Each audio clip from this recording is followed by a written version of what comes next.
تم یہ سوچ رہے ہو نا کہ میں اتنی دعائیں کر رہا ہوں، اللہ سے اتنے مانگتا ہوں، مگر اب تک وہاں سے جواب نہ آ سکا۔ میں بالکل جانتا ہوں کہ تم ایسے ہی خیالات آ رہے ہوں گے۔ تم یاد رکھو، جس طرح تم اپنی زندگی کی ایک ایک معاملے کا حساب رکھتے ہو نا، اللہ بھی اپنے بندوں کی ایک ایک سجدے کا، اس کے ایک ایک دعا کا حساب رکھتا ہے۔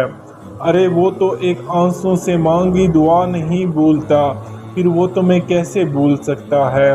کیا تم جانتے ہو کہ یہ مشکلات اور تکلیفیں زندگی میں آخر آتی کیوں ہیں؟ سنو، یہ جو دکھ دیتے ہوتے ہیں نا، اس کے پیچھے بڑا ریزن ہوتا ہے۔ ہم معصوم انسان کہاں جان پاتے ہیں؟ یاد رکھو، اس دنیا میں کوئی انسان ایسا نہیں گزرا جس پر مشکلات نہ آئی ہوں۔ اصل میں مشکلات اور دکھوں کا آ جانا اللہ کی طرف سے صرف ہماری ایک ٹیسٹ ہوتا ہے۔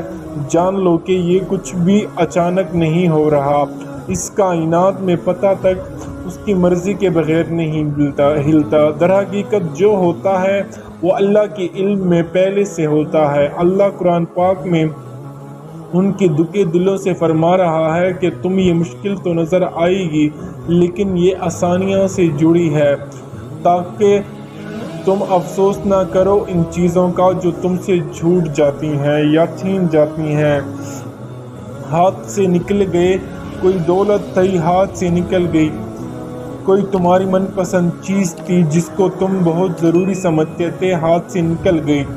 سنو، میرا اللہ قرآن میں خود تم سے فرما رہا ہے کہ جو چیز تمہارے ہاتھ سے نکل جائے اس سے ہرگز غم نہ کرو، کیونکہ اگر تم افسوس کرو گے تو اس کا مطلب کہ تمہیں اللہ پر یقین نہیں۔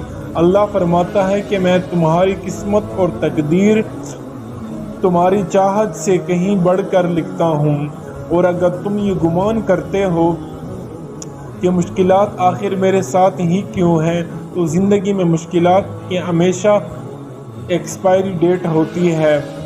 غیر غم مسلمہ یہ صرف تمہارے ایک ٹیسٹ ہوتا ہے، جس کے دورانی کسی کے لیے کم اور کسی کے لیے تھوڑا سا زیادہ ہو جاتا ہے، لیکن جو جتنی بڑی آزمائش سے گزرتا ہے وہ نوازا بھی اتنے ہی جاتا ہے۔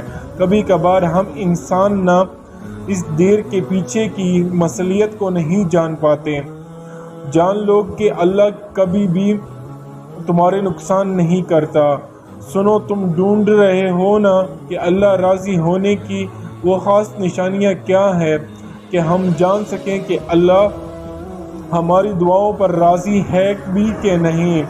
تو سب سے پہلے ہمیشہ یہ بات یاد رکھنا کہ اللہ جس انسان سے راضی نہ ہو تو وہ اسے خود سے دور کر دیتا ہے، وہ اسے بے سکون کر دیتا ہے۔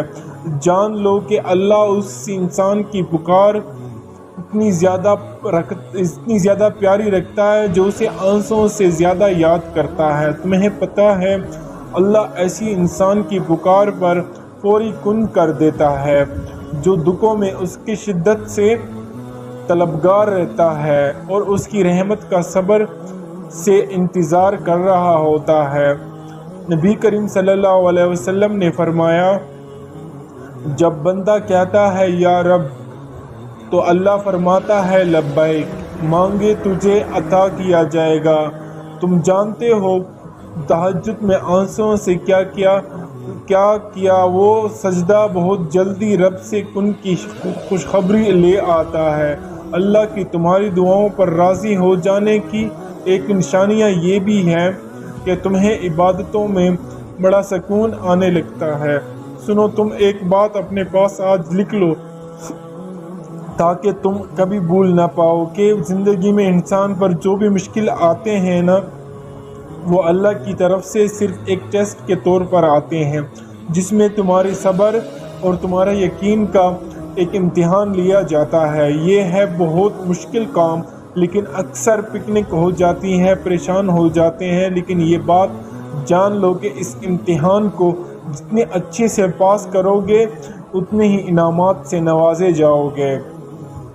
تم خود سوچو، اللہ نہ کرے وہ مہربان رب ہے تمہاری دشمن توڑی ہے جو تمہیں ہمیشہ کے لیے محروم رکھے گا۔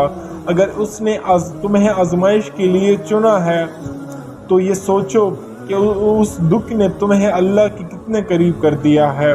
تم جانتے ہو اللہ کی قربت ایک خالص ایسی طاقت ہے جو صرف تمہیں دنیا میں ہی نہیں نوازتا بلکہ تمہاری آخرت میں بھی سنوار کے جاتا ہے۔ کتنی خوبصورت احساس ہے نہ اس رب سے مانگنے کا، یہی احساس تو وہ دکھانا چاہتا ہے اپنے بندے کا۔